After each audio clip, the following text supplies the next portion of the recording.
श्री विष्णु पुराण के दूसरे अंश में आज 13वां अध्याय भरत चरित्र।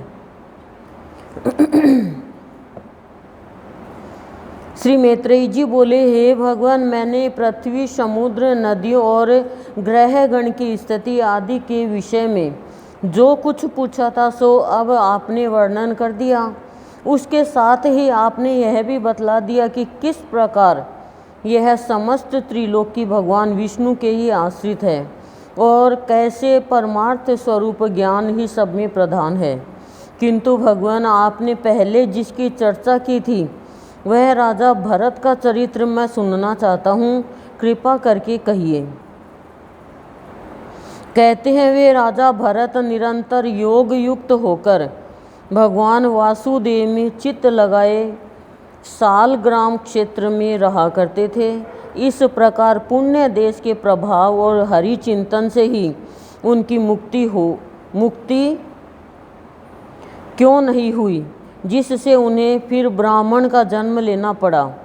हे मुनि श्रेष्ठ, ब्राह्मण होकर भी उन महात्मा भरत जी ने फिर जो कुछ किया वह सब आप कृपा करके मुझसे कहिए कि पुण्य देश के प्रभाव और हरि चिंतन से भी उनकी मुक्ति क्यों नहीं हुई। ध्यान देना आप, आज बहुत अच्छी बात स्टोरी है कि पुण्य देश में जन्म हुआ और हरि का स्मरण करते फिर भी उनकी मुक्ति क्यों नहीं हुई। ठीक है ना, हम भी सत्संग करें, सब कुछ कर रहे हैं, फिर भी हमें शांति क्यों नहीं मिल रही, हम ये विश्वास क्यों नहीं कि हमें मुक्ति मिल जाएगी, हमें दुख क्यों होता है, हमें डर क्यों लगता है, हम संसार में खाली बाहर में स्थूल में ही के पीछे क्यों पड़े रहते हैं। सब प्रश्न के उत्तर स्वयं से ही मिल जाते हैं जब स्वयं को संभालना आ जाता है। फिर कह रहे हैं कि ब्राह्मण कुल में पैदा हुआ उसके बावजूद भी मुक्ति नहीं हुई। कहने का तात्पर्य कुल कोई वैल्यू नहीं रखता है, कर्म वैल्यू रखते हैं। रैदास तो चमार था और जूते गांठता था, कबीर जुलाहा था और फिर भी मुक्ति हो गई, अमर हो गए वो तो जाति से बड़ा नहीं होता है। ये चीज़ निकाल दो आप लोग कि भाई हम बड़ी जाति हैं कि हमारे घर की खीर तो बढ़िया और औरों के घर की खीर है वो जहर है। अरे खाना मत, खाना मत, अरे खाना, अरे क्या तुम लाए हो, आसमान से टपक के आए हो क्या। सोचो, ये चीज़ ध्यान में रखो, नहीं तो आपको वो योनि और वो जाति मिलेगी अगले जन्म में, भगवान भी नहीं छुड़ा सकते। तो सत्संगियों को ऐसा नहीं चाहिए। संसार में तो देखो, हम संसार में थे तो हम भी ऐसा ही करते थे, पानी नहीं पीते थे। मैं तो किसी के भी घर का नहीं पीती, चाहे ब्राह्मण हो चाहे बढ़िया हो, बाकी जात तो बहुत नीचे की हो जाती है। किसी के घर का पानी भी नहीं पीती, चाहे पूरे दिन प्यासा मरना पड़े मेरे को। ये देखती, हाँ ये धार्मिक लोग हैं, उन्हीं का कुछ लेती। लेकिन जब गुरु की शरण में आए तब ये भीतर से आभास हुआ, ज्ञान हुआ कि मैं भी तो ले रहा हूँ सबका, तो तू तो मेरा ही अंश है। भगवान के खिलाओ और फिर ले लो। क्यों? क्योंकि सभी तो भगवान के बच्चे हैं, फिर तो घृणा फैल जाएगी। ठीक है ना, बोलो।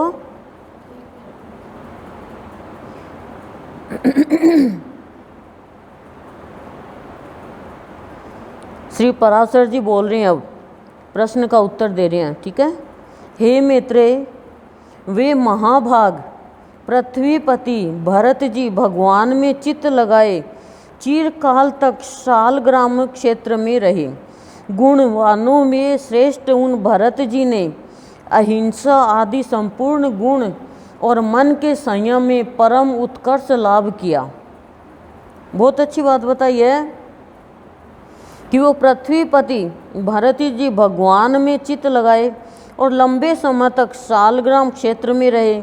गुणवानों में श्रेष्ठ थे वो भरत जी ने अहिंसा आदि संपूर्ण गुण और मन के संयम में परम उत्कर्ष लाभ पाया, बहुत ऊंचाई तक गए। संयम बहुत जरूरी होता है। बिना संयम के कोई भी मनुष्य व्यवहार कुशल नहीं हो सकता। करेक्ट है ना? सही है कि गलत है? तो क्यों नहीं संयम रखते? संयम बहुत जरूरी है। या तो संयम, संयम नहीं तो यम। व्यवहार कुशल संयमता से आता है, ये मान के चलो आप। और संयम क्या, संयम का मतलब क्या होता है कि जैसे किसी ने कुछ कह दिया तो संयम रखो। अब माँ संयम रखती है कि भी बच्चा है, 9 दिन से होगा, संयम नहीं रखेगी तो बच्चा मिलेगा क्या उसको? बच्चा जब कच्चा ही है तो फिर कैसे मिलेगा? और इस बात का ध्यान रखना, कच्चा कभी सच्चा नहीं होता। कच्चा है वो कभी अपनी उन्नति नहीं कर सकता। अब आप कहोगे कच्चा क्या है? कच्चा आम है, अब बताओ क्या करोगे? कच्चा चीकू है, कच्चा पपीता है, पेट में दर्द कर देगा, कड़वा होगा, खाएंगे नहीं, गले में अटक जाएगा, रस नहीं रहेगा। तो कच्चा मनुष्य, हेलो, कच्चा मनुष्य कोई बात सहन नहीं करेगा। कच्चा ही निकला रे तू तो, व्यवहार में भी कच्चा, रिश्ते में भी कच्चा, बोली का भी कच्चा। क्या करेगा तू? भक्ति में भी कच्चा। हम कच्चे ही तो हैं, तभी तो भटकते रहते हैं। हम कच्चे हैं। कच्चा डरता है, कड़वा होता है, रस नहीं होता उसमें, छोटी छोटी बात पे लड़ लेता है। और पक्का, पक्का, अब बताओ पक्का क्या करता है? कड़वा नहीं होता, मीठा मीठा होता है, रस होता है, काटने पर भी रस देता है। तो जो पक्का मनुष्य है, भक्ति में पक गया, वो अपमानित होकर भी रस देगा और कच्चा बदला लेगा। ईर्ष्या करेगा,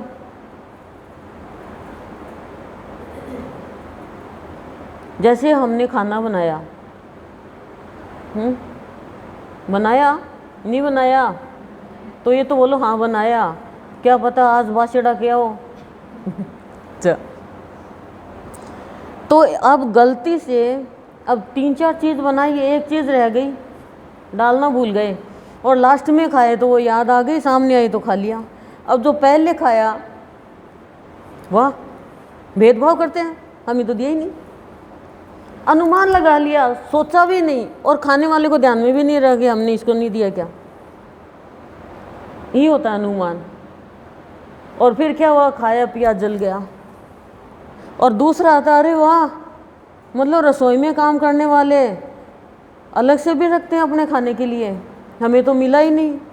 हाँ, हम भूल गए, आपके लिए शाम के लिए रख दिया। क्लियर? तो क्लियर करो। पक्का जो होता है ना वो क्लियर करता है, और कच्चा होता है ना वो घुटता रहता है, घुटता रहता अंदर ही अंदर, और घुटन हो जाती है फिर। समझे? क्या समझे? कच्चा समझे, पक्का समझे? अब आप कच्चे हो तो आपकी मर्जी, पक्के हो तो आपकी मर्जी। हम तो यहाँ पे आपको पकाते हैं। आप कोई कहीं कहाँ जा रहे हो? पकने जा रहे हैं आवे में। मनुष्यों का आवा है ये सत्संग सदन, यहाँ पे पकाया जाता है। यहाँ पे किसी को ताना नहीं मारा जाता, यहाँ पे किसी को अपशब्द नहीं बोले जाते, यहाँ पे सिर्फ और सिर्फ समझाया जाता है। जो समझ लेगा वो तो वाह वाह वाह, और नहीं समझेगा वो आ है कराता रहेगा।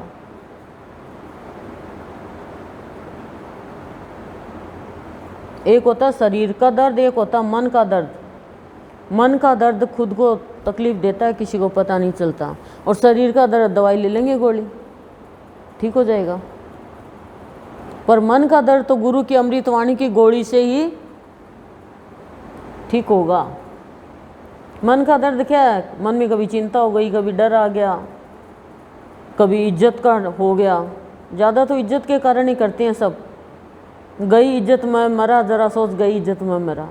इज्जत जानी है तो जाएगी, बाहर की क्या, तो मनुष्यों के सामने क्या इज्जत देखनी। इज्जतदार कौन है बताओ? जिसके अंदर काम क्रोध मोह मद लोभ मात्सर्य नहीं है। अब आप हो क्या इज्जतदार हो? हाथ ऊपर करो। कोई नहीं है। देख लो, इज्जतदार तो वो है भगवान के सामने। तो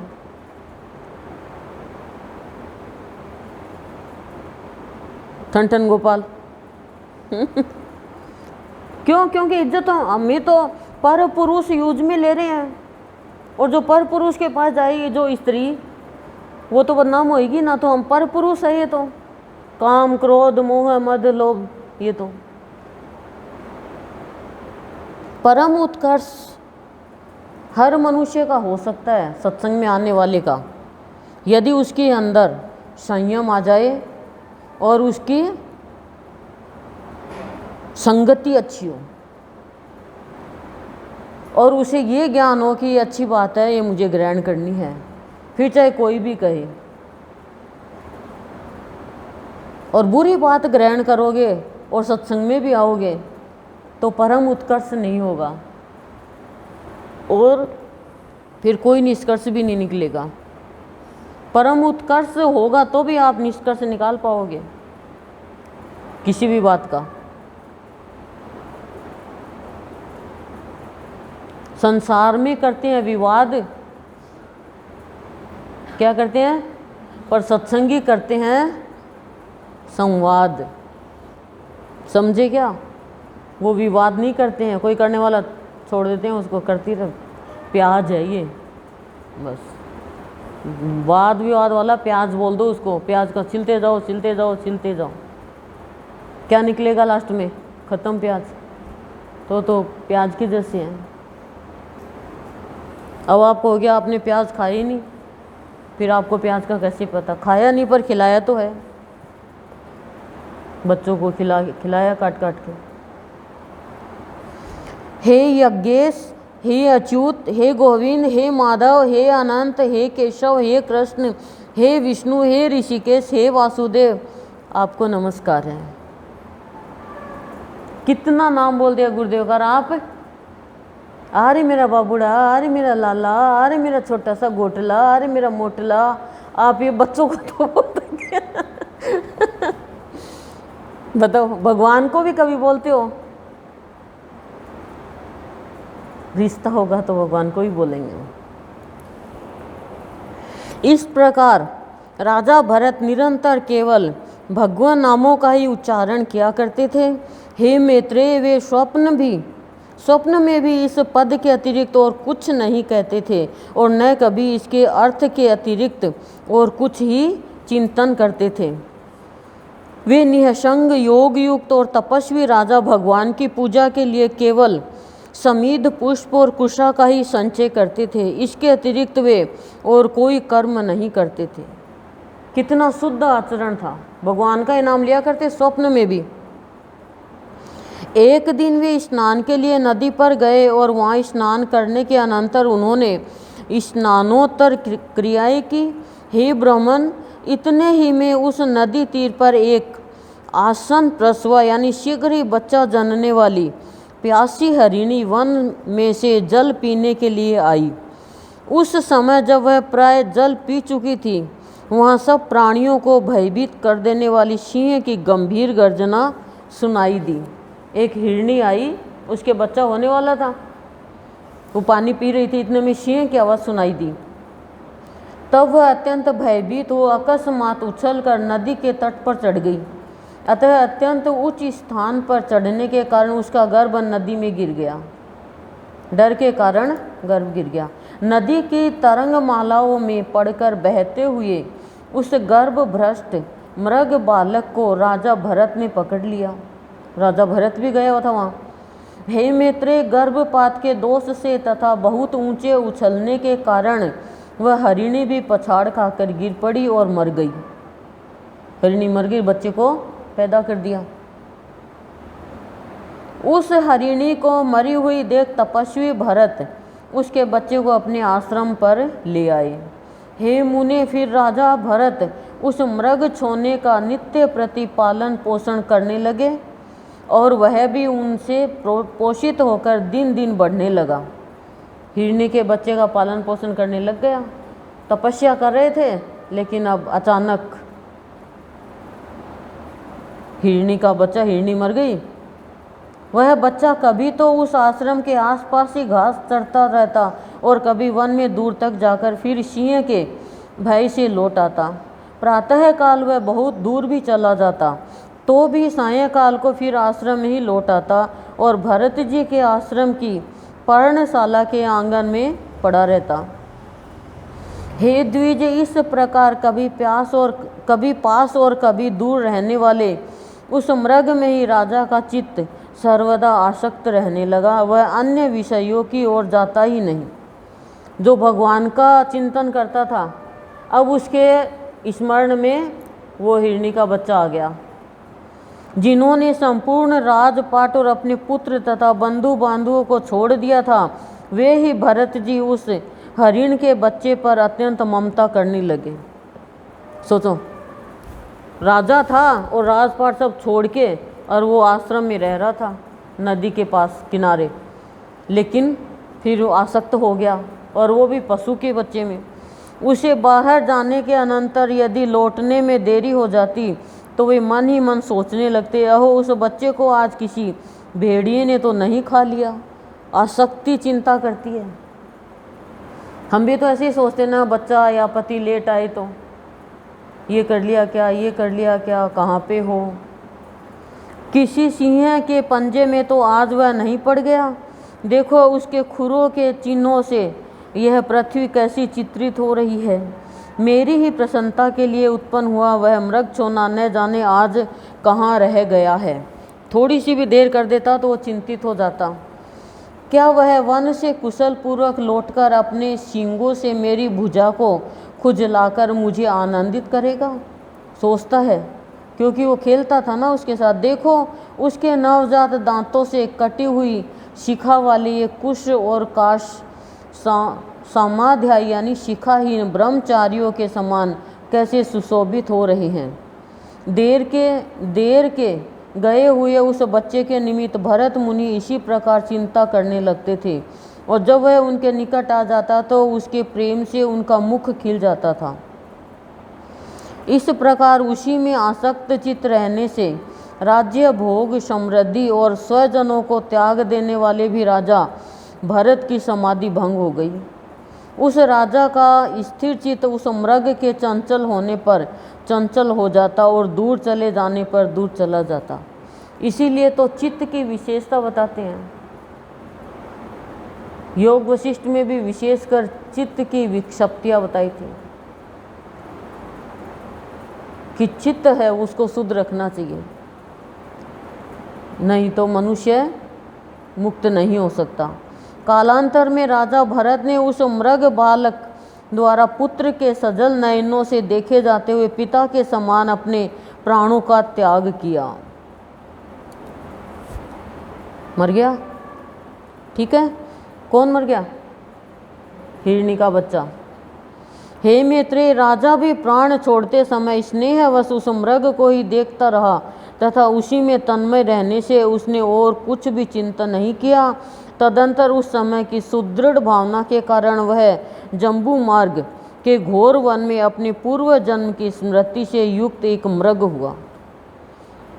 वो भी उसमें चिंता करता करता, मृग क्या चिंतन करता करता उसने भी प्राण त्याग दिए, भरत ने भी, और फिर वो क्या हुआ? हिरणी हुआ। यही हर मनुष्य की हालत है। ये भरत की नहीं है खाली, हर मनुष्य की यही हालत है। मरते टाइम कितनी भक्ति कर लो, मरते टाइम जो चित्त चला गया जिस चीज में, वही बन जाएगा। हे द्विजोतम, अपने पूर्व जन्म का स्मरण रहने के कारण वह संसार से उपरत हो गया और अपनी माता को छोड़कर फिर सालग्राम क्षेत्र में आकर ही रहने लगा। अपने पूर्व जन्म का स्मरण रहने के कारण हिरण तो बन गया, लेकिन पिछला जन्म याद था। संसार से उपरत हो गया यानी मुक्त हो गया और अपनी माता को छोड़कर फिर सालग्राम क्षेत्र में आकर ही रहने लगा। हिरण बना, अपनी माता को छोड़ दिया। वहाँ सूखे घास फूस और पत्तों से ही अपना शरीर पोषण करता हुआ वह अपने मृगत्व प्राप्ति के हेतुभूत कर्मों का निराकरण करने लगा। कि मृगत्व प्राप्ति के हेतुभूत कि मेरे को मृग का जो ये योनि मिली है, इसे कैसे मुक्ति मिली, इसका निराकरण सोचने लगा। तदंतर उस शरीर को छोड़कर उसने सदाचार संपन्न योगियों के पवित्र कुल में ब्राह्मण जन्म ग्रहण किया। मृग था वो तो मर गया और ब्राह्मण कुल में जन्म ले लिया। उस देह में भी उसे अपनी पूर्व जन्म का स्मरण बना रहा। पिछला जन्म याद था उसको कि मैं हिरण बना था। हे मैत्रेय, वह सर्व विज्ञान संपन्न और समस्त शास्त्रों के मर्म को जानने वाला था तथा अपने आत्मा को निरंतर प्रकृति से परे देखता था। क्योंकि वो ज्ञानी तो था ही ना, तो सब कुछ जानने वाला था। वो आत्मा को प्रकृति से परे देखता है कि प्रकृति अलग है और मेरी आत्मा है वो अलग है। ऐसे ही हमारी स्थिति हो जाती है जब हमें आंतरिक ज्ञान हो जाता है। तो हे महामुने, आत्मज्ञान संपन्न होने के कारण वह देवता आदि संपूर्ण प्राणियों को अपने से अभिन्न रूप से देखता था। और हम भिन्न भिन्न देखते हैं क्योंकि हमें शरीर का ज्ञान है। उपनयन संस्कार हो जाने पर वह गुरु के पढ़ाने पर भी वेद पाठ नहीं करता था तथा न किसी कर्म की ओर ध्यान देता और न कोई अन्य शास्त्र ही पढ़ता था। सारे काम आत्मज्ञान रहता तो इन कामों की, बाहर के कामों की कोई जरूरत नहीं होती है। जब कोई उससे बहुत पूछताछ करता तो जड़ के समान कुछ असंस्कृत असार एवं ग्रामीण वाक्यों से मिले हुए वचन बोल देता। निरंतर मैला कुचेला शरीर, मलिन वस्त्र और अपरिमार्जित दंत युक्त रहने के कारण वह ब्राह्मण सदा अपने नगर निवासियों से अपमानित होता रहता था। हे मैत्रेय, योग श्री के लिए सबसे अधिक हानिकारक सम्मान ही है। समझ गए? आदर। जो योगी अन्य मनुष्यों से अपमानित होता है वह शीघ्र ही सिद्धि लाभ कर लेता है। जितना अपमान होगा उतना ही हम भक्ति में उन्नति की ओर जाएंगे। जितनी बुराई होगी, योग श्री के लिए सबसे हानिकारक क्या है? सम्मान की चाह है, आदर की चाह है। और ये सबको होती है। ये तो भूखे पड़े हैं। कोई तो रोटी का भूखा, कोई मिठाई का भूखा, कोई धन का भूखा, कोई मान सम्मान का भूखा। भगवान का भूखा तो कोई है ही नहीं।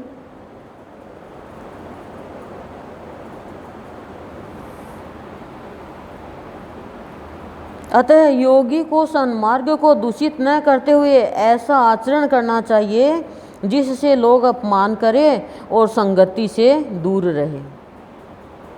वाह, गजब। समझ गए? दिमाग गया कहीं?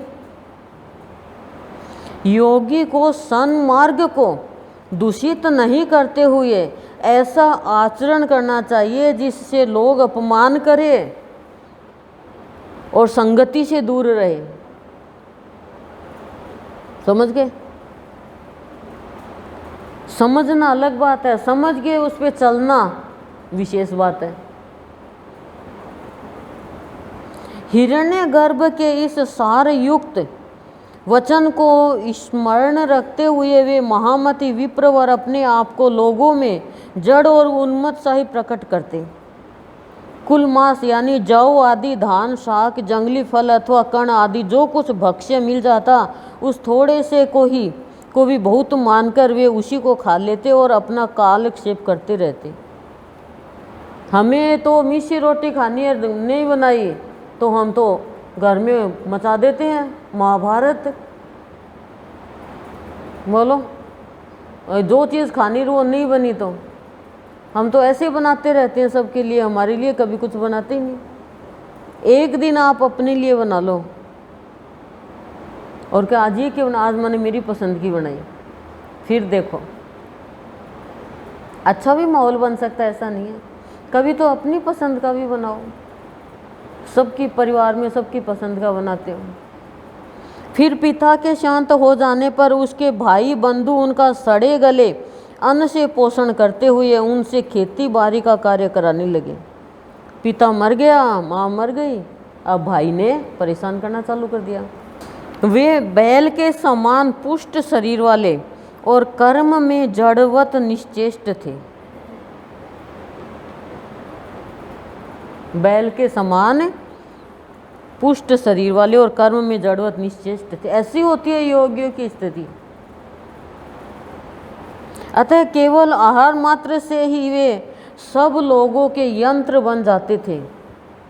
आहार मात्र से ही वे सब लोगों के यंत्र बन जाते थे, अर्थात सभी लोग उन्हें आहार मात्र देकर अपना अपना काम निकाल लिया करते थे, अपना अपना काम करवा लेते, क्यों भाई तो देते नहीं थे।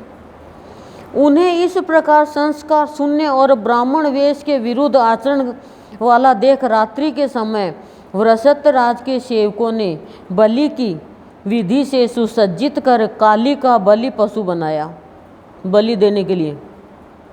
किंतु इस प्रकार एक परम योगीश्वर को बलि के लिए उपस्थित देख महाकाली ने एक तीक्ष्ण खड्ग ले उस क्रूर कर्मा राज सेवक का गला ही काट डाला और अपने पार्षदों सहित उसका तीखा रुधिर पान किया। तदंतर एक दिन महात्मा शोवीराज कहीं जा रहे थे। उस समय उनके बेगारियों ने समझा कि यह भी बेगार के ही योग्य है। बेगार के योग, बेगार तो समझते होंगे आप, बेकार नहीं, बेगार क्या हैं? एक बोलो हैं? मेहनत करके, बिना पैसे के मेहनत कराना, मेहनत करके झूठी में बेगार करी पैसा कौन मिला बिना मेहनत के, बिना पैसे के मेहनत कराना, परिश्रम कराना, वो तब बेगार। राजा के सेवकों ने भी भस्म में छिपे हुए अग्नि के समान उन महात्मा का रंग ढंग देखकर उन्हें बेगार के योग्य समझा कि इसे मेहनत करवा ले, पैसा देना नहीं पड़ेगा। हे द्विज, उन शोवीर राज ने, कौन? महात्मा शोवीराज, मोक्ष धर्म के ज्ञाता महामुनि कपिल से यह पूछने के लिए कि इस दुखमय संसार में मनुष्यों का श्रेय किसमें है, यानी मनुष्यों का कल्याण किसमें है, शिबिका पर चढ़कर यानी पालके पर चढ़कर इक्षुमती नदी के किनारे उन महर्षि के आश्रम पर जाने का विचार किया। वो जाने का विचार कर रहे थे। तब राज सेवक के कहने से भरत मुनि भी उसकी पालकी को अन्य बेगारियों के बीच में लगकर वहन करने लगे। इस प्रकार बेगार में पकड़े जाकर अपने पूर्व जन्म का स्मरण रखने वाले संपूर्ण विज्ञान के एकमात्र पात्र वे विप्रवर अपने पापमय प्रारब्ध का क्षय करने के लिए उस शिबिका को उठाकर चलने लगे। समझ गए? पालकी में बैठा था महात्मा शोवीराज और वो ज्ञान लेने के लिए जा रहा था। तो क्या हुआ पता है क्या? वो महात्मा थे, भरत थे वो, तो उसने क्या किया, वो चींटी नहीं मर जाए इसलिए वो उछल उछल के जाता, तो पालकी उछलती राजा की। प्रारब्ध का क्षय करने के लिए उस शिबिका को उठाकर चलने लगे। वे बुद्धिमानों में श्रेष्ठ द्विजवर तो चार हाथ भूमि देखते हुए मंद गति से चलते थे, किंतु उनके अन्य साथी जल्दी जल्दी चल रहे थे। इस प्रकार शिबिका की विषम गति देखकर राजा ने कहा, अब गति गड़बड़ा गई। बाकी तो बेगारिया थे, वो तो जल्दी चल रहे थे, पर वो तो देख देख के धीरे चल रहा था। अरे शिबिका वाहको, यह क्या करते हो, समान गति से चलो। किंतु फिर भी उसकी गति उसी प्रकार विषम देखकर राजा ने फिर कहा, अरे क्या है, इस प्रकार असमान भाव से क्यों चलते हो?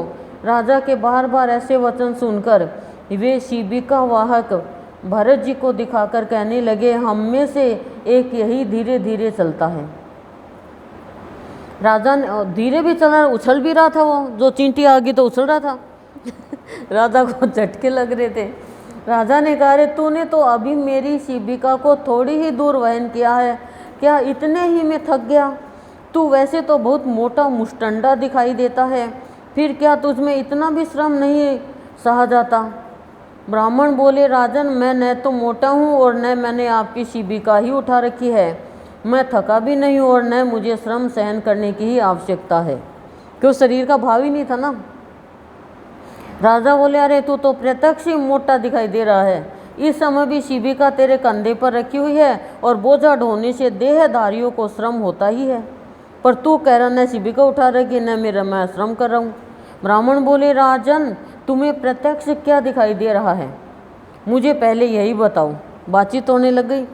उसके बलवान अथवा अबलवान आदि विशेषणों की बात तो पीछे करना, तूने मेरी शिबिका का वहन किया है, इस समय भी वह तेरे कंधे पर रखी हुई है, तुम्हारा ऐसा कहना सर्वथा मिथ्या है। अच्छा मेरी बात सुनो, देखो पृथ्वी पर तो मेरे पैर रखे हैं, पैरों के ऊपर जंघाएं हैं और जंघाओं के ऊपर दोनों उरु तथा उरुओं के ऊपर उदर है, उदर के ऊपर वक्ष स्थल, बाहु और कंधों की स्थिति है तथा कंधों के ऊपर यह शिबिका रखी है। इसमें मेरे ऊपर कैसे बोझा रहा? ठीक है, इस शिबिका में जिसे तुम्हारा कहा जाता है वह शरीर रखा हुआ है, वास्तव में तो तुम वहाँ शिबिका में हो और मैं यहाँ पृथ्वी पर हूँ, ऐसा कहना सर्वथा मिथ्या है। हे राजन, मैं तुम और अन्य भी समस्त जीव पंचभूतों से ही वहन किए जाते हैं तथा यह भूत वर्ग भी गुणों के प्रवाह में पड़कर ही बहा जा रहा है। हे पृथ्वीपते, ये सत्वादि गुण भी कर्मों के वशीभूत है और समस्त जीवों में कर्म अविद्याजन्य ही है। हे पृथ्वीपते, ये सत्वादि गुण भी कर्मों के वशीभूत है, कि सत्य के ऊपर जो सत्यवादी जो गुण है वो भी कर्मों के ऊपर ही कर्मों के वशीभूत है और सारे जीव में कर्म अविद्याजन्य ही है। अविद्या के कारण ही मनुष्य ऐसा कर्म करता है, विद्या नहीं है। आत्मा तो शुद्ध अक्षर शांत निर्गुण और प्रकृति से परे है तथा समस्त जीवों में वह एक ही ओतप्रोत है, अतः उसके वृद्धि अथवा क्षय कभी नहीं होते। अभी हमने विद्या समझे तो है पर विद्या जानी नहीं है। अभी हम अविद्या के आधार पर चल रहे हैं, क्योंकि जब तक हम शरीर को ही देखेंगे तब तक हम अनपढ़ हैं, पढ़े लिखे नहीं हैं, अविद्या ही सीखी हमने जो कोई काम की नहीं है। चाहे कितना भी सुंदर शरीर जचा लो, सजा लो, खिला लो, पिला लो, अरे रोटी खाती खाती गुड़ गई, क्यों गुड़ गई? यानी मर गई। पहले कहते वो गुड़ गई, अभी भी कहते होंगे गुड़ गई, गुड़, मारवाड़ी बोलते हैं ना गुड़ गई। तो हमने कहा ऐसे कैसे गुड़ गई? छत पे से गुड़ गई क्या? बोला नहीं, बैठी बैठी गुड़ गई। अब मरना तो बोले नहीं, गुड़ गई गुड़ गई। तो हम सब देखने गए, कहाँ गुड़ गई, देखे तो वहाँ पे तो अलग ही नज़ारा हो रहा, बूढ़ी थी। हम तो सारे बच्चे इकट्ठे हो गए, कहाँ गुड़ गई, कहाँ गुड़ गई, कौन गुड़ गई? अरे बोला दादी गुड़ गई। तो गुड़ गई तो फिर आप लोग क्यों क्या कर रहे हो? तो बताया किसी ने कि बच्चों को समझाना भी नहीं आता कि कैसे समझाना चाहिए। गुड़ गई का मतलब वो भगवान को प्यारी हो गई। तो एक बच्चे ने कहा भगवान को प्यारी हो गई, मतलब हम भगवान को प्यारे नहीं है? गुड़ने वाला भगवान को प्यारा होता है। बच्चे सारे घर पे आके गुड़ गए हम कि हम भगवान को प्यारे हो जाएंगे। कभी कभी बचपन की बातें याद आ जाती हैं। भगवान को प्यारे हम तो नहीं हुए, गुड़ क्यों रहे हो भगवान को प्यारे? तब किसी ने कहा भगवान को प्यारा होता है मरते हैं तब। तो मरते हैं तब? बोला सांस रुक जाता है। अब हमने सांस रोक लिया। हमने सांस रोक लिया। फिर कोई आ गया अचानक कि क्या कर रहे हो? कि मर रहे हैं। अरे तो ऐसे मरा जाता है क्या? ऐसे नहीं मरा जाता। तो उम्र पूरी हो जाती है तब मृत्यु होती है, भीतर से भगवान निकल जाता है। जो भगवान निकल जाता है तो भगवान को प्यारे हो जाते हैं। किसी ने कहा कि वो भगवान को प्यारा हो गया, तो एक संत बोला हमें नहीं पता भगवान को इतनी सड़ी गली चीज़ पसंद है क्या? मरा हुआ इंसान भगवान को पसंद है, जीते जी भगवान को प्यारा नहीं हो सकता। मरा हुआ ही भगवान को प्यारा होएगा क्या, बताओ। लेकिन बस एक निकाल लिया कि भगवान को प्यारा हो गया, स्वर्ग में गया, किसी ने कह दिया स्वर्ग में गया और वो बेचारा बन गया पशु। कहाँ स्वर्ग में गया, पशु बन गया। गलत काम करेगा तो स्वर्ग के लिए जगह क्या, नरक में जगह नहीं मिलेगी, फिर माँ का गर्भ मिलेगा।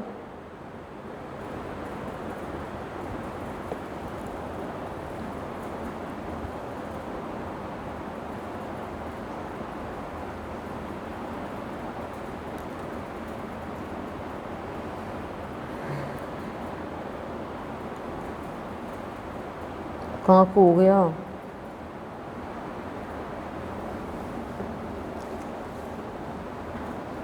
आत्मा तो शुद्ध अक्षर शांत निर्गुण और प्रकृति से परे है तथा समस्त जीवों में वह एक ही ओतप्रोत है, अतः उसके वृद्धि अथवा क्षय कभी नहीं होती।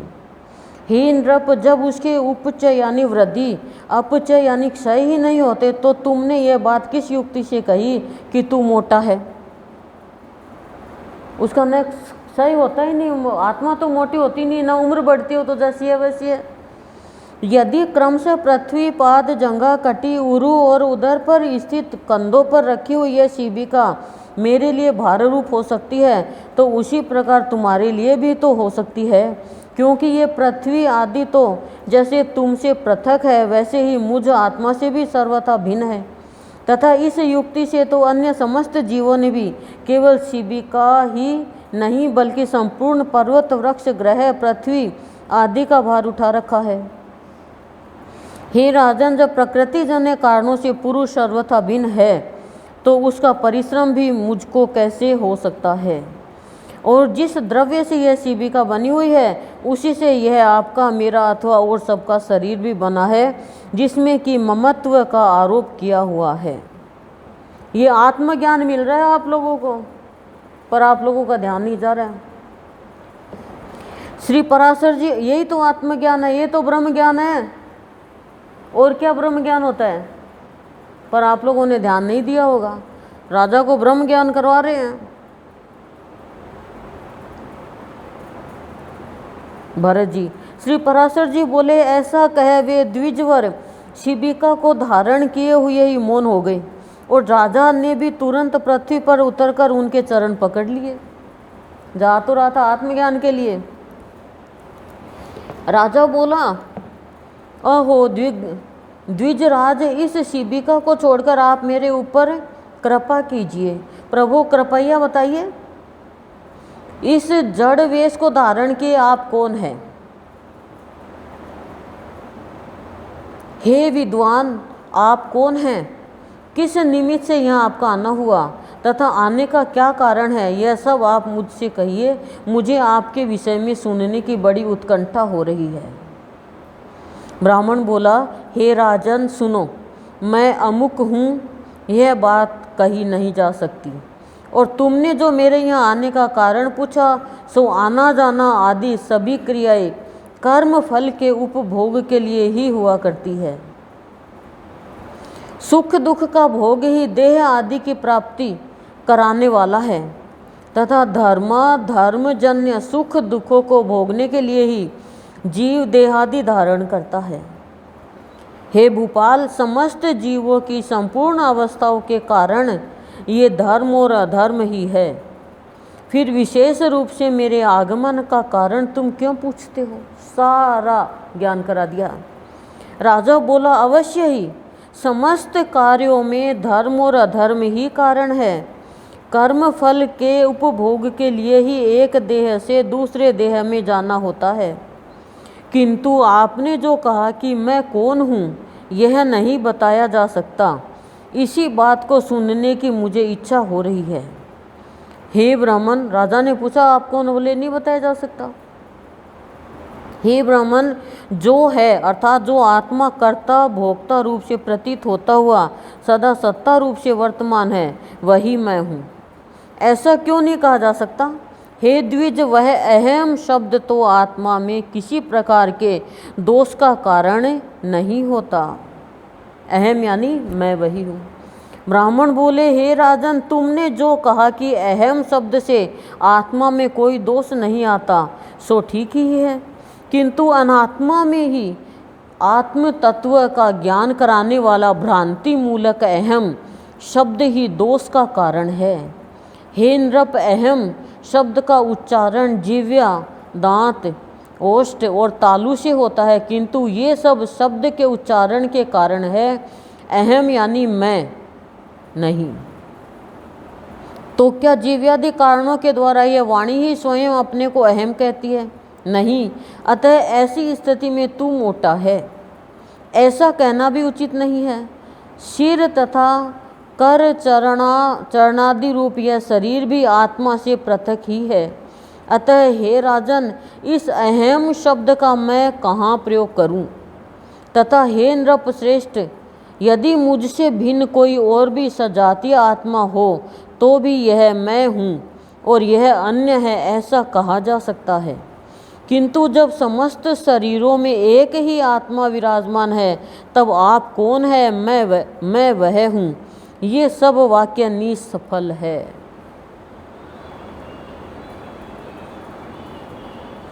तू राजा है, यह शिबिका है, ये सामने शिबिका वाहक है तथा ये सब तेरी प्रजा है। हे नृप, इनमें से कोई भी बात परमार्थतः सत्य नहीं है। देख लो, ये है आत्मज्ञान। कोई भी बात सत्य नहीं है, हम करते रहते हैं ये मेरा मेरा मेरा।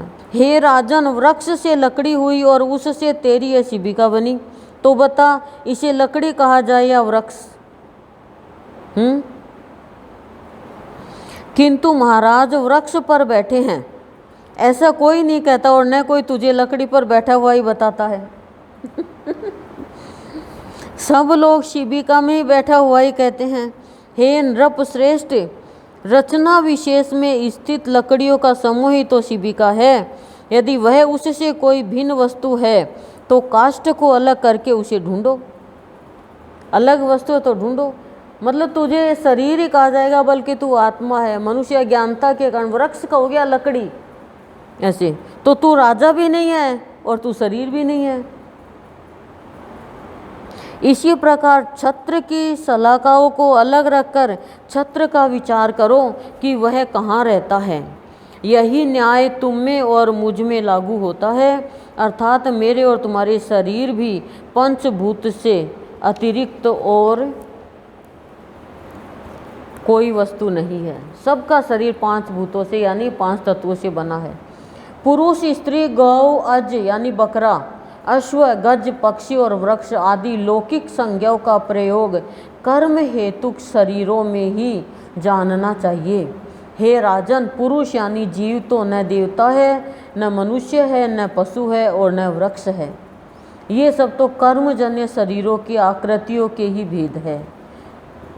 लोक में धन, राजा, राजा के सैनिक तथा और भी जो जो वस्तुएं हैं, हे राजन, वे परमार्थ है, सत्य नहीं है, केवल कल्पनामय है। जिस वस्तु की परिणाम आदि के कारण होने वाली कोई संज्ञा कालांतर में भी नहीं होती, वही परमार्थ वस्तु है। हे राजन, ऐसी वस्तु कौन सी है? तू अपने ही को देख। समस्त प्रजा के लिए तू राजा है, पिता के लिए पुत्र है, शत्रु के लिए शत्रु है, पत्नी का पति है और पुत्र का पिता है। हे राजन, बतला मैं तुझे क्या कहूँ? हे महीपते, तू क्या यह सिर है अथवा ग्रीवा है या पेट है अथवा पादादि में से कोई है? तथा ये सिर आदि भी तेरे क्या है? तेरे हैं क्या ये हे पृथ्वीश्वर, तू इन समस्त अवयवों से पृथक है। अतः सावधान होकर विचार कि मैं कौन हूँ। हे महाराज, आत्म तत्व इस प्रकार व्यवस्थित है, उसे सबसे पृथक करके ही बताया जा सकता है, तो फिर मैं उसे अहम शब्द से कैसे बतला सकता हूँ? इस प्रकार श्री विष्णु पुराण के दूसरे अंश में 13वां अध्याय समाप्त। 14वां अध्याय जड़ भरत और शौवीर नरेश का संवाद। श्री पराशर जी बोले, उनके ये परमार्थमय वचन सुनकर राजा ने विनयावनत होकर उन विप्रवर से कहा। राजा बोले, भगवान, आपने जो परमार्थमय वचन कहे हैं उन्हें सुनकर मेरी मनोवृत्तियाँ भ्रांत सी हो गई है। आत्मज्ञान देने वाला तो बहुत अच्छे से समझा दिया। अब यही आत्मज्ञान है कि ये जो स्थूल में ये जो आप देख रहे हैं ये कुछ भी आप नहीं हो। और क्या कहें कि तेरे को राजा कहूँ, पिता कहूँ, पुत्र कहूँ, भाई कहूँ, क्या कहूँ तेरे को? तो ये कुछ है ही नहीं। तुझे आँख कहूँ, कान कहूँ, सिर कहूँ, ग्रीवा कहूँ, तेरे को हाथ कहूँ, पैर कहूँ, क्या कहूँ? क्योंकि तू ये शरीर है ही नहीं। एकदम अलग करके बताया जाता है। राजा बोले, भगवान, आपने जो परमार्थमय वचन कहे हैं उन्हें सुनकर मेरी मनोवृत्तियाँ भ्रांत सी हो गई है। हे विप्र, आपने संपूर्ण जीवों में व्याप्त जिस असंग विज्ञान का दिग्दर्शन कराया है वह प्रकृति से परे ब्रह्मा ही है, इसमें मुझे कोई संदेह नहीं है। परंतु आपने जो कहा कि मैं शिबिका को वहन नहीं कर रहा हूँ, शिबिका मेरे ऊपर नहीं है, जिसने इसे उठा रखा है वह शरीर मुझसे अत्यंत पृथक है। जीवों की प्रवृत्ति गुणों सत्व रज तम की प्रेरणा से होती है और गुण कर्मों से प्रेरित होकर प्रवृत्त होते हैं। इसमें मेरा कर्तृत्व कैसे माना जा सकता है? अपन क्या ज्ञानी क्या कहता है कि उसने मेरे को गाली दी, उसने मेरा अनादर किया, तो क्या कहता है वो? मेरे को थोड़ी दिया है, मैं शरीर हूँ ही नहीं, भगवान को दिया है। इसीलिए हम कहते हैं ना, आप कोई किसी के साथ दुर्व्यवहार करते हो भगवान के साथ करते हो।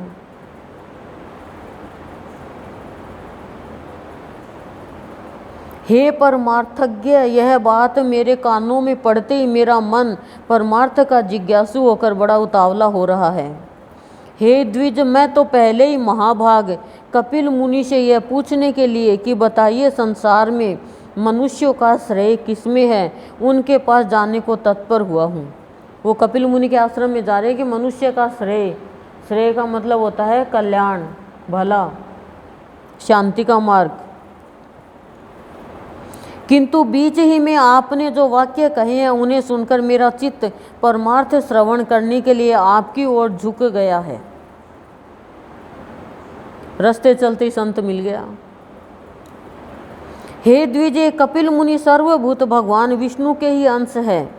इन्होंने संसार का मोह दूर करने के लिए ही पृथ्वी पर अवतार लिया है। किंतु आप जो इस प्रकार भाषण कर रहे हैं उससे मुझे निश्चय होता है कि वे ही भगवान कपिल देव मेरे हित की कामना से यहाँ आपके रूप में प्रकट हो गए हैं।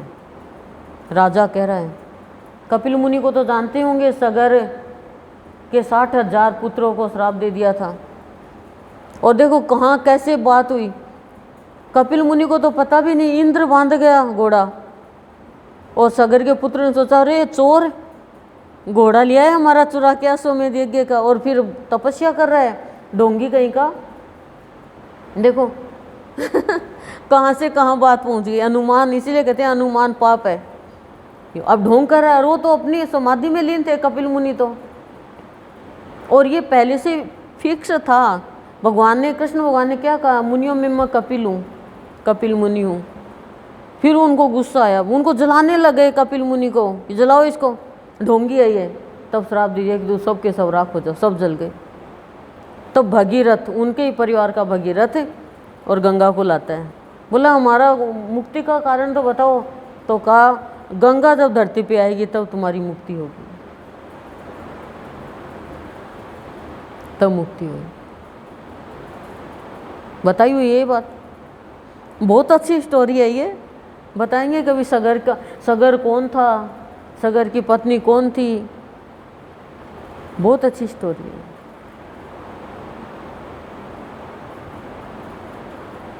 अतः हे द्विज, हमारा जो परम श्रेय हो वह आप मुझ विनीत से कहिए। हे प्रभु, आप संपूर्ण विज्ञान तरंगों के मानो समुद्र ही है। हम लोग क्या कहते हैं गुरुदेव को, श्रेय का मार्ग जानते नहीं है।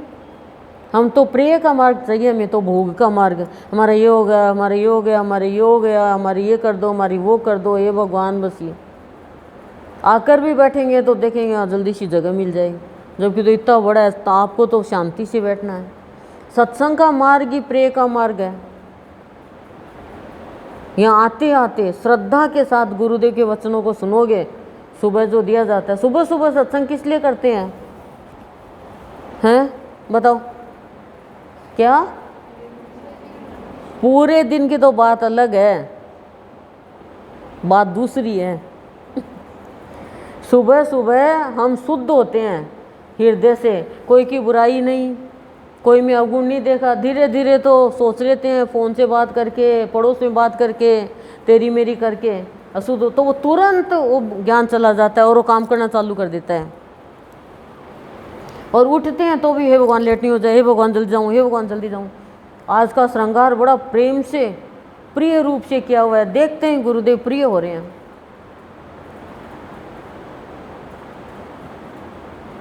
खुद बोले गुरुदेव बोलो प्रिय भाव से मेरा श्रृंगार किया आज, ऐसे कुल कुल से लग रहे हैं छोटे से।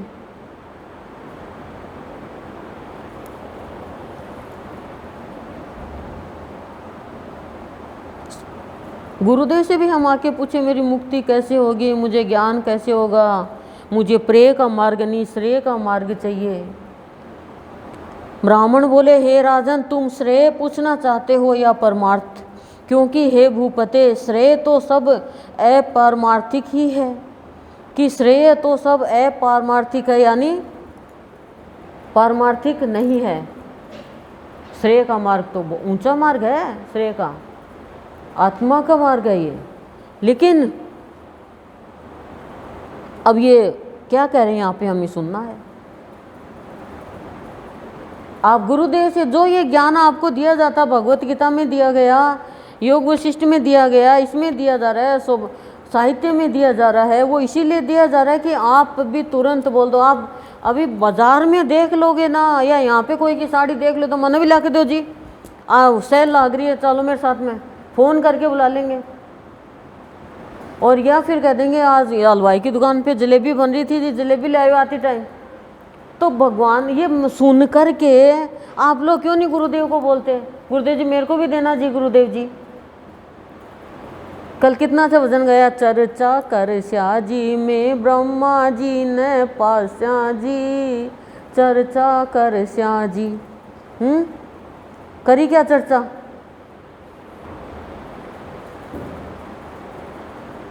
भजन बहुत अच्छा था।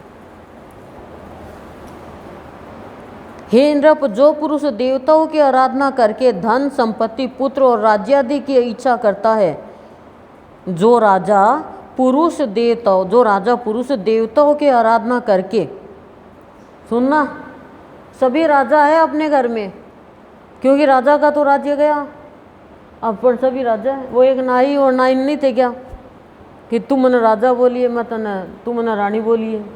अपन राजा रानी बोलेंगे तो सभी बोलते हैं, और मेरी रानी और मेरा राजा, मन का राजा सभी है। और राजा कौन है? परमात्मा। और रानी कौन है? आत्मा। और महल क्या है? शरीर। और कर्मचारी कौन है? कर्मेंद्रिया। और दास दासिया कौन है? इंद्रिया। बोलो।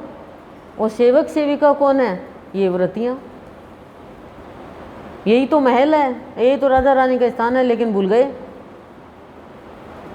हम भूल गए गुरुजी थारी बात, याद रहे बस दाल और भात। कब होगी प्रभु जीवन में प्रभात। जीवन में प्रभात, प्रकृति में तो प्रभात रोज होती है। हे नृप, हे राजा, जो पुरुष देवताओं की आराधना करके, सुनना किसकी? सुन लिया? धन संपत्ति पुत्र और राज्य आदि की इच्छा करता है, उसके लिए तो वे ही परम श्रेय है। बस वही कल्याण का मार्ग है। क्यों? पुत्र ही नहीं है तो वंश कैसे चलेगा? सिर कौन फोड़ेगा? घी कौन डालेगा खोपड़ी में? कंधा कौन देगा? वाह भाई वाह, क्या परंपरा चलाई है हमने। परंपरा वाला परम भाव से हट जाता है।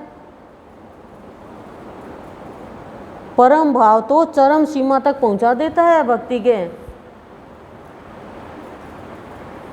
परम भाव कर्म अच्छा कराता है और सत्संग से परम भाव की प्राप्ति होती है। उनके लिए तो वही श्रेय यानी वही कल्याण का मार्ग है। जिसका फल स्वर्ग लोक की प्राप्ति है वह यज्ञात्मक कर्म भी श्रेय है। यज्ञ करते हैं ना, उससे भी स्वर्ग की प्राप्ति होती है, किंतु प्रधान श्रेय तो उसके फल की इच्छा न करने में ही है। प्रधान कल्याण तो कोई कर्म करो, कुछ करो, फल की इच्छा मत करो। अतः हे राजन, योग युक्त पुरुषों को प्रकृति आदि से अतीत उस आत्मा का ही ध्यान करना चाहिए, क्योंकि उस परमात्मा का संयोग रूप श्रेय ही वास्तविक श्रेय है। परमात्मा का संयोग रूप श्रेय ही वास्तविक श्रेय, वास्तविक कल्याण है, मुक्ति है, शांति है, निर्वाण है। श्रेय का मतलब निर्वाण है। तभी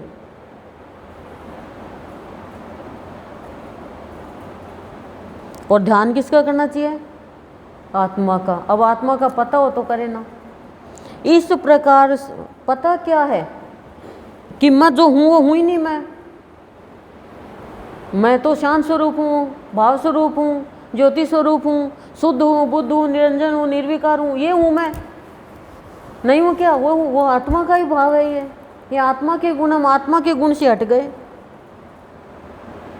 अरे भैया, आप लोगों ने कोई कड़वी चीज़ खा ली तो आप सदैव थोड़ी कड़वा मुँह रहेगा। मीठे खा लो, पानी पी लो, ठीक हो जाएगा। और मान ली गरम खा ली और जीभ आपकी उपड़ गई, ठीक है, चरमरा गई, तो 4-5 दिन बाद में ठीक हो जाएगी। तो जो कुछ भी आपने किया सो ख्याल पर अब सत्संग मिल गया तो कहाँ पर कड़वापन रहेगा? सत्संग की यही तो ताकत, वो कड़वापन रहने नहीं देता। बताओ, कड़वा नहीं रहने देता वो। एक बात याद रखो बस, लड़ा बोलो, आपको सड़ना है तभी तो लड़ती हो। आदमी से लड़ती हो, नहीं लड़ती। बहनों से लड़ती हो, किसी से भी नहीं लड़ना, दीवार बन जाओ। अगला ये सोचे ये दीवार से सिर फोड़ना है, इसे बोलना। तो लड़ने के लिए तो और बहुत योनियां है। सांडों को देखो कैसे लड़ते हैं, तोड़ देते हैं बड़ी बड़ी चीज़ें। पशु लड़ते हैं कैसे। मनुष्य लड़ने के लिए, मनुष्य योनि लड़ने के लिए नहीं है।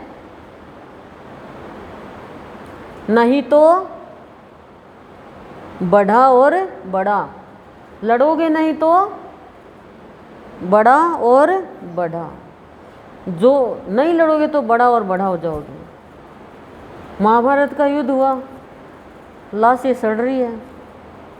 जब मनुष्य के अंदर सड़े गले विचार आते हैं तो वो लड़ता है, समझे क्या? जो सब अपने अपने जो प्रारब्ध कर्म उसके मुताबिक सब काम कर रहे हैं।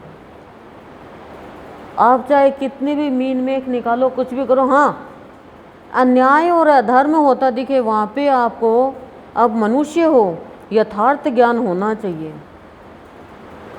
ऐसा भी नहीं है कि हम बोंदूनाथ ही बन जाए। बोंदू तो थे ही, बूंदे भी थे, बोंदू भी थे।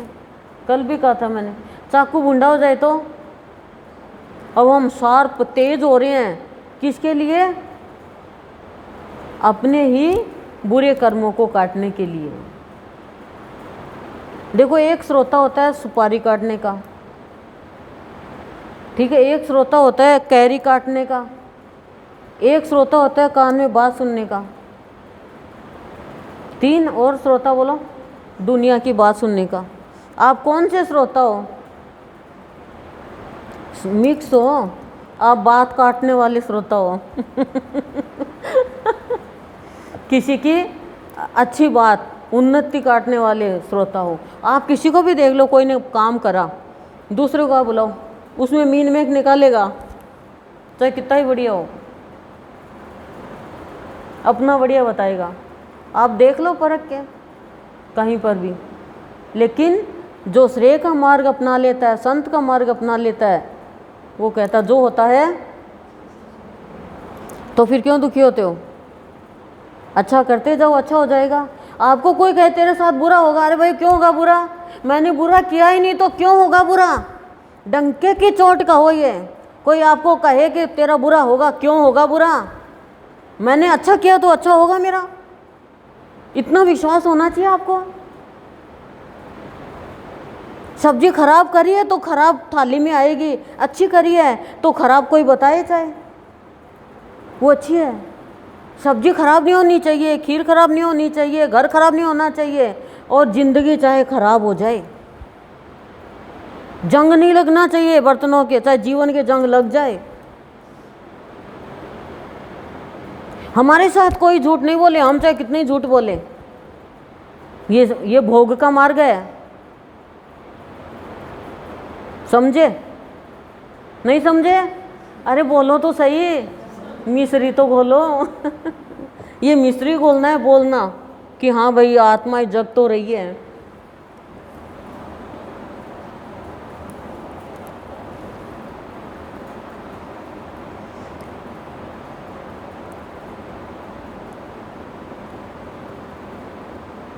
इस प्रकार श्रेय तो सैकड़ों हजारों प्रकार के अनेकों है, किंतु ये सब परमार्थ नहीं है। अब जो परमार्थ है सो सुनो। श्रेय से भी बड़ा परमार्थ का मार्ग बताया है। यदि धन ही परमार्थ है तो धर्म के लिए उसका त्याग क्यों किया जाता है? धन ही परमार्थ है तो धर्म के लिए उसका त्याग क्यों किया जाता है? बोलो बोलो। क्लियर? श्रोता बने हुए हो अभी तो भगवान की बात सुन रहे हो, काटने वाले थोड़ी हो, अभी तो सुनने वाले श्रोता हो। तथा इच्छित भोगों की प्राप्ति के लिए उसका व्यय क्यों किया जाता है? अतः वह परमार्थ नहीं है। धन यदि धन ही परमार्थ है तो धर्म के लिए उसका त्याग क्यों किया जाता है? फिर तो वही इकट्ठा हो जाए, वही तुम्हें मुक्ति दिला देगा। यानी धन, खाली धन कमाना ही परमार्थ नहीं है।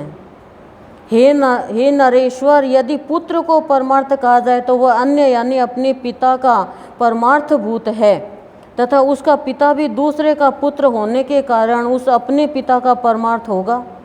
अतः इस चराचर जगत में पिता का कार्य रूप पुत्र भी परमार्थ नहीं है कि विपुत्री परमार्थ हो, यानी अच्छा कार्य हो, क्योंकि फिर तो सभी कारणों के कार्य परमार्थ हो जाएंगे। यदि संसार में राज्यादि की प्राप्ति को परमार्थ कहा जाए तो ये कभी रहते हैं और कभी नहीं रहते। अतः परमार्थ भी आगमापाई हो जाएगा, इसलिए राज्यादि भी परमार्थ नहीं हो सकता। परमार्थ चार होते हैं, धर्म अर्थ काम मोक्ष, इसको परमार्थ का रास्ता बोलते हैं। तो ये चीज़ें तुम्हें परमार्थ की नहीं है, ये तो कर्म प्रारब्ध के अनुसार मिली हुई है। ऋक यजु और शाम रूप वेद त्रयी से संपन्न होने वाले यज्ञ कर्म को परमार्थ मानते हो तो उसके विषय में मेरा ऐसा विचार है। वेदों के लिए बताए हैं। हे नृप, जो वस्तु कारण रूपा मृतिका का कार्य होती है वह कारण की अनुगामिनी होने से मृतिका रूप ही जानी जाती है। मृतिका रूप क्या होता है? हमारा ये शरीर, मरने वाला। अतः जो क्रिया समीध, घृत और कुशा आदि नाशवान द्रव्यों से संपन्न होती है वह भी नाशवान ही होगी, किंतु परमार्थ को तो प्राज्ञ पुरुष अविनाशी बतलाते हैं, ज्ञानी बतलाते हैं जो अविनाशी है। आत्मज्ञान का ही चल रहा है सारा। और नाशवान द्रव्यों से निष्पन्न होने के कारण कर्म यानी उनसे निष्पन्न होने वाले स्वर्ग आदि नाशवान ही है। नाशवान कार्यों से तुम्हें स्वर्ग मिल भी जाए तो स्वर्ग भी नाशवान है। क्यों? शुभ कर्म के फल से स्वर्ग मिल जाएगा, लेकिन फिर वो कर्म का फल पूरा होने के बाद में वापस धरती पे आना पड़ेगा। इसमें संदेह नहीं। यदि फलाशा से रहित निष्काम कर्म को परमार्थ मानते हो तो वह तो मुक्ति रूप फल का साधन होने से साधन ही है, परमार्थ नहीं। यदि देहादि से आत्मा का पार्थक्य विचार कर उसके ध्यान करने को परमार्थ कहा जाए तो वह तो अनात्मा से आत्मा का भेद करने वाला है और परमार्थ में भेद है नहीं, अतः वह भी परमार्थ नहीं है। क्या? यदि देहादि से आत्मा का पार्थक्य विचार कर अलग से विचार किया जाए तो उसके ध्यान करने को परमार्थ कहा जाए, वह कि यह मेरा धर्म है, तो वह अनात्मा से आत्मा का भेद करने वाला है, शरीर से आत्मा का भेद करने वाला, और परमार्थ में भेद है नहीं, अतः वह भी परमार्थ नहीं हो सकता। यदि परमात्मा और जीवात्मा के संयोग को परमार्थ कहे तो ऐसे कहना सर्वथा मिथ्या है, क्योंकि अन्य द्रव्य से अन्य द्रव्य की एकता कभी नहीं हो सकती। अतः हे राजा, निसंदेह ये सब श्रेय यानी कल्याण ही है, परमार्थ नहीं। अब जो परमार्थ है वह मैं संक्षेप से सुनाता हूँ, श्रवण करो। आत्मा एक व्यापक, सम, शुद्ध, निर्गुण और प्रकृति से परे है। वह जन्म, वृद्धि आदि से रहित, सर्वव्यापी और अव्यय है, यानी अब जाना नहीं जा सकता उसे। हे राजन, वह परम ज्ञानमय है। ऐसत नाम और जाति आदि से उस सर्वव्यापक का संयोग न कभी हुआ है और न है और न होगा। वह अपने और अन्य प्राणियों के शरीर में विद्यमान रहते हुए भी एक ही है। इस प्रकार का जो विशेष ज्ञान है वही परमार्थ है। मतलब सब शरीर में एक आत्मा को मानना ही सबसे बड़ा परमार्थ यानी सबसे बड़ा शुभ कर्म है, धर्म है। द्वैत भावना वाले पुरुष तो अपरमार्थदर्शी है, जो भेद करते हैं ना वो अपरमार्थदर्शी है। जिस प्रकार अभिन्न भाव से व्याप्त एक ही वायु के बांसुरी के छिद्रों के भेद से षडज आदि भेद होते हैं, उसी प्रकार शरीर आदि उपाधियों के कारण एक ही परमात्मा के देवता, मनुष्य आदि अनेक भेद प्रतीत होते हैं।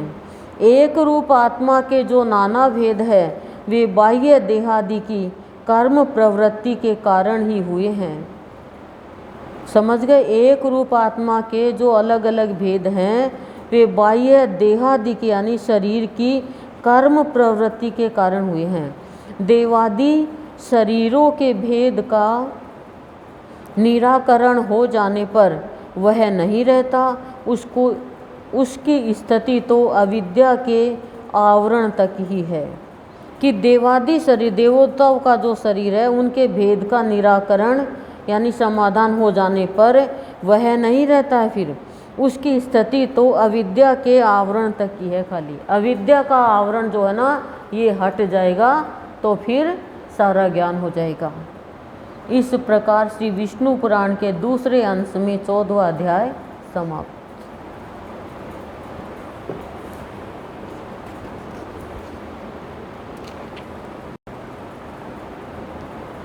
अब दूसरा टॉपिक आ गया 15वां अध्याय, ऋभु का निदाघ को अद्वैत ज्ञानोपदेश। वही आत्मा का अद्वैत और अद्वैत। अद्वैत क्या है? सब एक, और द्वैत क्या है? भेदभाव।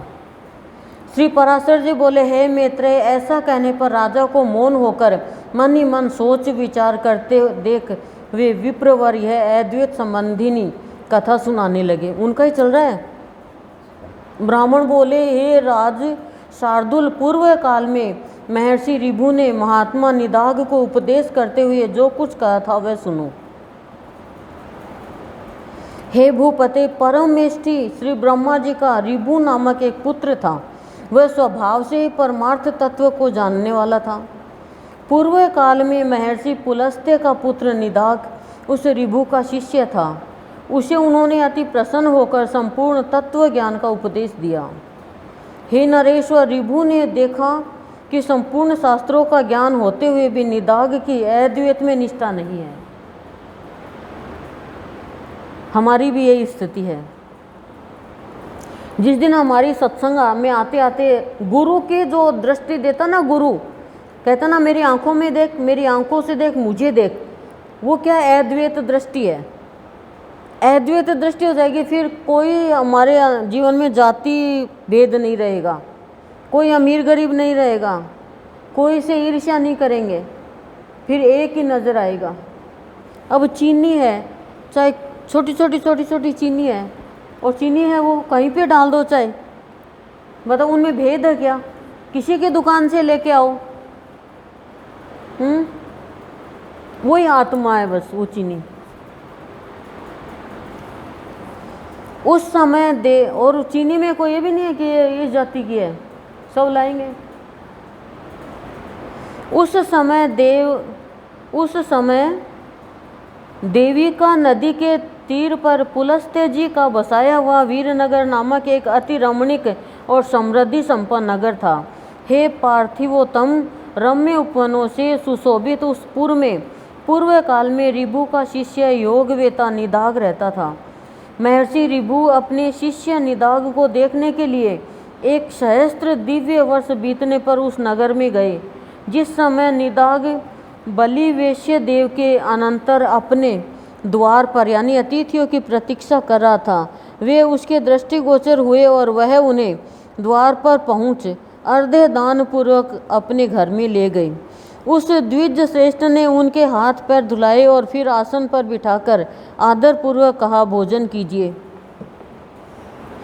ऋभु बोले, हे विप्रवर, आपके यहाँ क्या क्या अन्न भोजन करना होगा यह बताइए, क्योंकि कुत्सित अन्न में मेरी रुचि नहीं है।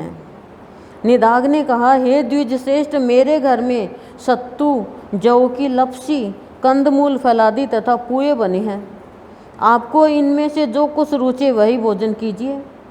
ऋभु बोले, हे द्विज, ये तो सभी कुत्सित अन्न है, मुझे तो तुम हलवा, खीर तथा मट्ठा और खांड से बने स्वादिष्ट भोजन कराओ। तब निदाघ ने अपनी स्त्री से कहा, हे ग्रह देवी, हमारे घर में जो अच्छी से अच्छी वस्तु है उसी से इनके लिए अति स्वादिष्ट भोजन बनाओ। ब्राह्मण जड़ भरत ने कहा। उसके ऐसा कहने पर उसकी पत्नी ने अपने पति की आज्ञा से, स्टोरी सुना रहे हो, पति की आज्ञा से उन विप्रवर के लिए अति स्वादिष्ट अन्न तैयार किया। हे राजन, ऋभु के यथेष्ट भोजन कर चूकने पर निदाघ ने अति विनीत होकर उन महामुनि से कहा। निदाघ बोले, हे द्विज, कहिए भोजन करके आपका चित्त स्वस्थ हुआ न? आप पूर्णतया तृप्त और संतुष्ट हो गए न? हे विप्रवर, कहिए आप कहाँ रहने वाले हैं, कहाँ जाने की तैयारी में हैं और कहाँ से पधारे हैं? ऋभु बोले, हे ब्राह्मण, जिसको क्षुधा लगती है उसी की तृप्ति भी हुआ करती है, मुझको तो कभी क्षुधा ही नहीं लगी। इतनी सारी चीज़ मांग ली पर करा। फिर तृप्ति के विषय में तुम क्या पूछते हो? जठराग्नि के द्वारा पार्थिव यानी ठोस धातुओं के क्षीण हो जाने से मनुष्य को क्षुधा की प्रतीति होती है और जल के क्षीण होने से तृषा का अनुभव होता है। हे द्विज, ये क्षुधा और तृषा तो देह के धर्म है, ये भूख और प्यास तो शरीर को लगते हैं, इसके धर्म है, मेरे नहीं। अतः कभी क्षुधित न होने के कारण मैं तो सर्वदा तृप्त ही हूँ। स्वस्थता और तुष्टि भी मन ही में होते हैं, अतः ये मन ही के धर्म है। पुरुष मन के धर्म क्या बताया? स्वस्थता और तुष्टि। पुरुष यानी आत्मा से इनका कोई संबंध नहीं है। इसलिए हे द्विज, ये जिसके धर्म है उसी से इनके विषय में पूछो। और तुमने जो पूछा कि आप कहाँ रहने वाले हैं, कहाँ जा रहे हो तथा कहाँ से आए हो, सो इन तीनों के विषय में मेरा मत सुनो। आत्मा सर्वगत है, क्योंकि यह आकाश के समान व्यापक है, सब जगह। अतः कहाँ से आए हो, कहाँ रहते हो और कहाँ जाओगे, यह कथन भी कैसे सार्थक हो सकता है? भाई कोई एक ही जगह हो तो आत्मा तो सब जगह है। ये हमारे लिए है ज्ञान। मैं तो न कहीं जाता हूँ, न आता हूँ और न किसी एक स्थान पर रहता हूँ, यानी मेरा तो शरीर ही जाता है, मैं तो आत्मा हूँ। तू, मैं और अन्य पुरुष भी देहादि के कारण जैसे पृथक पृथक दिखाई देते हैं, वास्तव में वैसे नहीं है। वस्तुतः तू तू नहीं, अन्य अन्य नहीं और मैं नहीं हूँ। वास्तव में मधुर मधुर है भी नहीं। देखो मैंने तुमसे जो मधुर अन्न की याचना की थी, उससे भी मैं यही देखना चाहता था कि तुम क्या कहते हो। आत्मज्ञानी तो पढ़ लेते हैं ना। हे द्विज श्रेष्ठ, भोजन करने वाले के लिए स्वादु और अस्वादु भी क्या है, क्योंकि स्वादिष्ट पदार्थ ही जब समयांतर से अस्वादु हो जाता है तो वही उद्वेगजनक होने लगता है। इसी प्रकार कभी अरुचिकर पदार्थ रुचिकर हो जाते हैं और रुचिकर पदार्थों से मनुष्य को उद्वेग हो जाता है। वे तो बीमार हो जाते हैं तो हो ही जाते हैं। और वैसे आप लोग आज तो कहते हो क्या स्वाद है, बस खा लेंगे, लेकिन आत्मज्ञान नहीं होना तब तक 10 दिन तो स्वाद करोगे, फिर बाद में आए बढ़िया तो बना, 10 दिन से खा रही हूँ बेस्वादली चीज़, तुरंत ही बोल देंगे। जब तक आत्मज्ञान नहीं होता ना शरीर में है तब तक तो सारी चीज़ चाहिए ही। कह देते हैं खायो गाती हो माटी, लेकिन ना दे दो कोई ख़राब चीज़, खाया गाती हुआ माटी तो माटी कैसे होगा, रस होगा। किसने कहा माटी हुआ है, रस होगा, खून बनेगा है, और माटी नहीं होगा पोटी होगा। बताओ माटी कैसे होगा।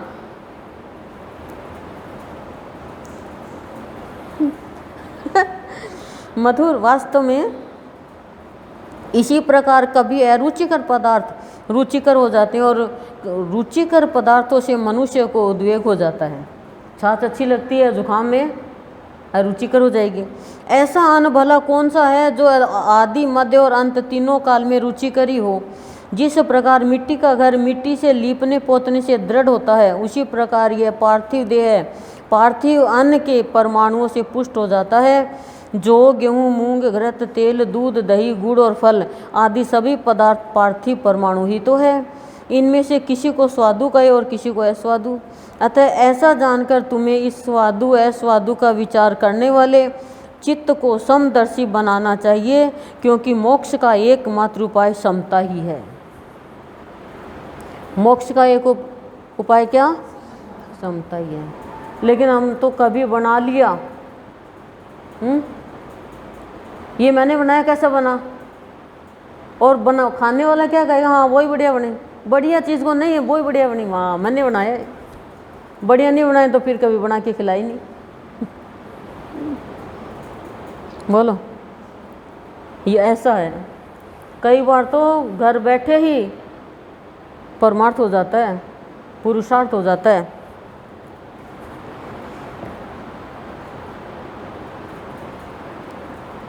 ब्राह्मण बोले, हे राजन, आप समता का समझ गए होंगे, वैसे फिर कभी समझा देंगे। ब्राह्मण बोले, हे राजन, उनके ऐसे परमार्थमय वचन सुनकर महाभाग निदाग ने उन्हें प्रणाम करके कहा, प्रभु आप प्रसन्न होइए, कृपया बतलाइए मेरे कल्याण की कामना से आए हुए आप कौन हैं।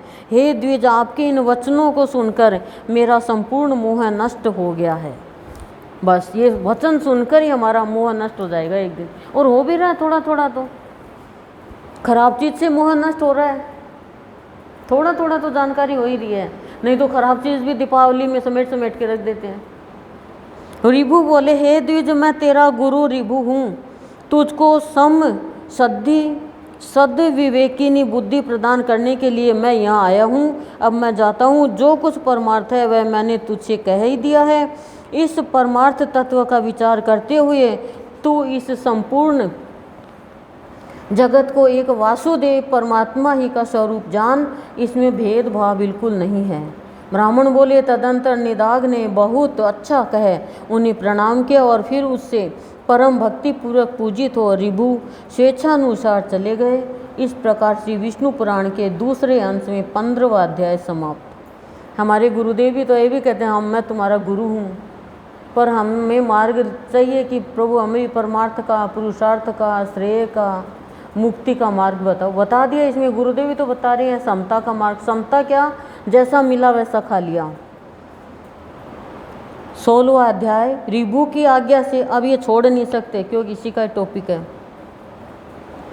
रिभु की आज्ञा से निदाग का अपने घर को लौटना। ब्राह्मण बोले, हे नरेश्वर, तदंतर सहस्त्र वर्ष व्यतीत होने पर महर्षि ऋभु निदाघ को ज्ञानोपदेश करने के लिए फिर उसी नगर को गई। नाम मैं इसलिए नहीं ज़्यादा ले रही, नाम से क्या लेना, हमें तो ज्ञान लेना है। वहाँ पहुँचने पर उन्होंने देखा कि वहाँ का राजा बहुत सी सेना आदि के साथ बड़ी धूमधाम से नगर में प्रवेश कर रहा है और वन से कुशा तथा समीध लेकर आया हुआ महाभाग निदाघ जन समूह से हटकर भूखा प्यासा दूर खड़ा है। निदाघ को देखकर ऋभु उसके निकट गए और उसका अभिवादन करके बोले, हे द्विज, यहाँ एकांत में आप कैसे खड़े हैं?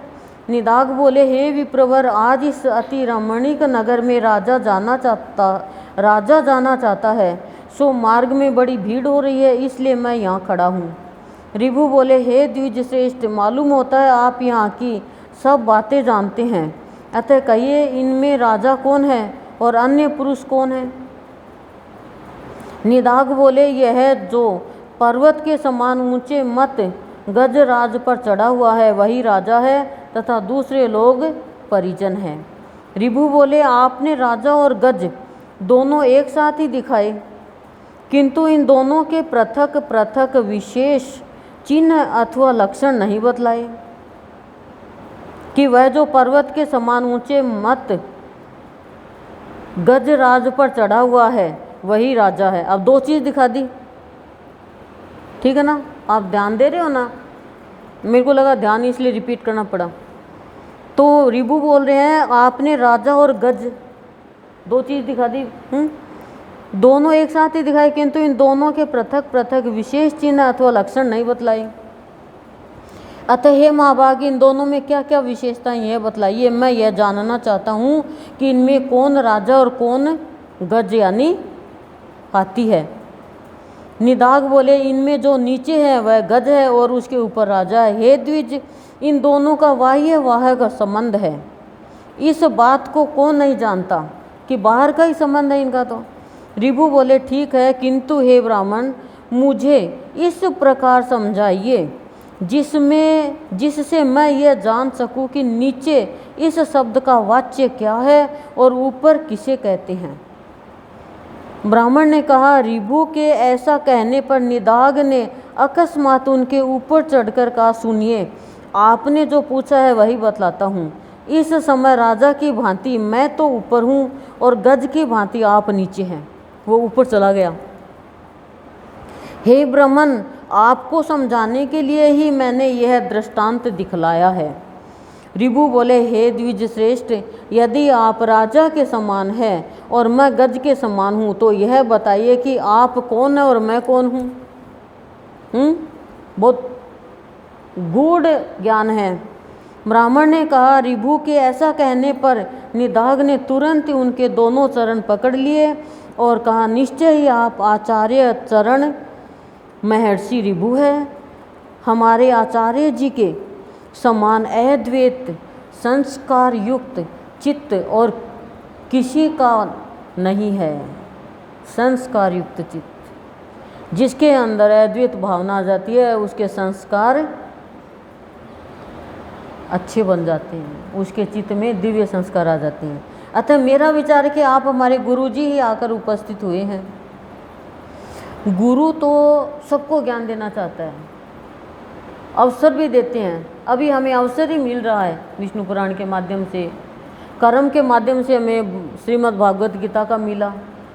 और तो 18 अध्याय जो कृष्ण अर्जुन का था वो तो बहुत ही गूढ़ ज्ञान था, लेकिन कर्म का भी था। ऋभु बोले, हे निदाघ, पहले तुमने सेवा शुश्रूषा करके मेरा बहुत आदर किया था, अतः तुम्हारी स्नेहवश मैं ऋभु नामक तुम्हारा गुरु ही तुमको उपदेश देने के लिए आया हूँ। हे महामते, समस्त पदार्थों में अद्वैतात्मा बुद्धि रखना, अद्वैतात्मा की बुद्धि रखना। बुद्धि से तो भेदभाव करते हैं ना। यदि यही परमार्थ का सार है जो मैंने तुम्हें संक्षेप में उपदेश कर दिया, अद्वैत और समता। ब्राह्मण बोले, निदाघ से ऐसा कहे परम विद्वान गुरुवर भगवान ऋभु चले गए और उनके उपदेश से निदाघ भी अद्वैत चिंतन में तत्पर हो गए। अद्वैत क्या है? आत्मा, ईश्वर। उनमें द्वैत नहीं, एक ही हैं, शरीर से अलग अलग हैं खाली। और समस्त प्राणियों को अपने से अभिन्न देखने लगा। हे धर्मज्ञ, हे पृथ्वीपते, जिस प्रकार उस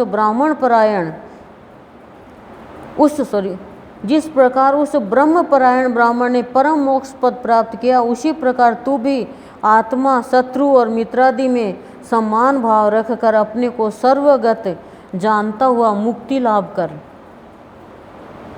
जिस प्रकार एक ही